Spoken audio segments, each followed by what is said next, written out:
Men жаңыда намаз окуп жатам. Окуп жатканда ар кайсы ойлор келип азгырыла берем.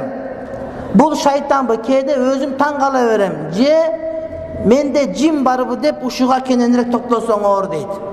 Мен де ошентө берем. Намаз окуп атканда ойлор келе берет. Зорго жеңип чыгып намаз окуйм.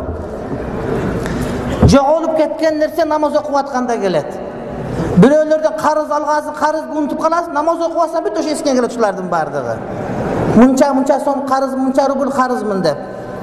Демек намаз окуганда шайтандын келиши бардыгыбызда бар, бир тууганым. Ага кыжаалат болбо, жин кирген эмес. Сен туура жолдо экениңе ошо кабар берип турат.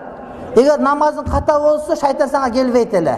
Демек намаз окуп атканда ой келип атса, Самарканга 8 жол, Ошко 10 жол барып келип атсаң оюңда. Демек бардыгы нормально кетип атат, сен шайтанга моюн берген жоксуң.